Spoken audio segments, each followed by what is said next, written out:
And the most common story about Saint Nick is that there was a husband in his town, or something, excuse me, a father in his town.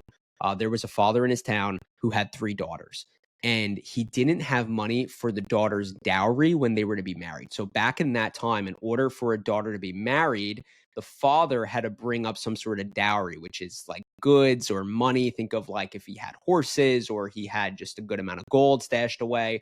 It's kind of like now where like there's an expectation that kind of like the daughter's family is going to pay for the wedding, which isn't always the truth. But in some case, that's kind of what it was in that sense, right? So there's this father, he's got these three girls, and he doesn't have any money for the dowry.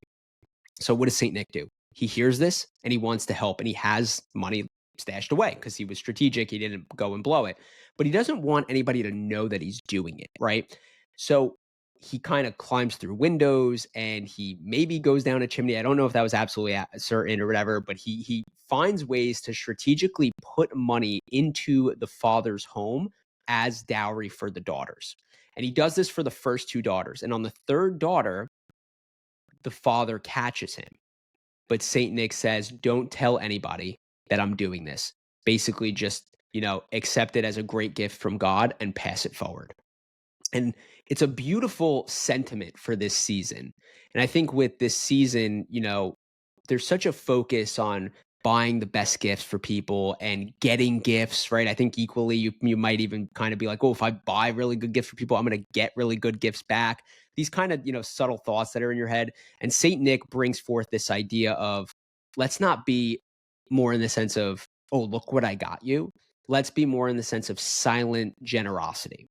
And what do we do as parents on December 6th, right? So December 5th, here's exactly what you guys are going to do. You are going to put under your Christmas tree a pair of shoes, okay? Your children's shoes, not your like, Nike Air Force Ones or your, Prada heels or anything along those lines. You're going to put your children's shoes under the tree. You're going to put little chocolate gold coins in those shoes, and you're going to put oranges as well. And I'll give you guys kind of a little bit of background on these three things, right? The shoes represent walking in God, or excuse me.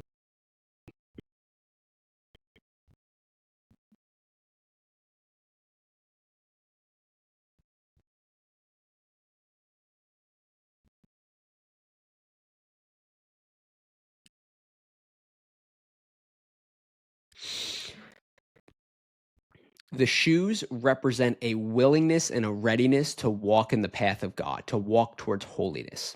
The gold coins represent Saint Nick's silent but generosity, right? The gold coins represent silent generosity from Saint Nick. And the oranges, this is a little bit different, but in, depictions of Saint Nick, he was holding kind of these spheres of gold that contained the gold coins. So the oranges, because, actual gold isn't like, a practical thing for anybody to be able to just put under the tray. The oranges represent that, right? But really what you want to understand here is what you're really preaching to your children is humility and generosity. That is the teaching of Saint Nick. In this time of, the holiday season building up to Christmas, I'm sure your children are very excited about gifts that they're going to be getting, which is totally fair and normal. All kids should be that way. There's a great, there's such, amazing excitement that's built in. I know just what my children, like I can't wait to see my kids' faces when they're opening up gifts for sure.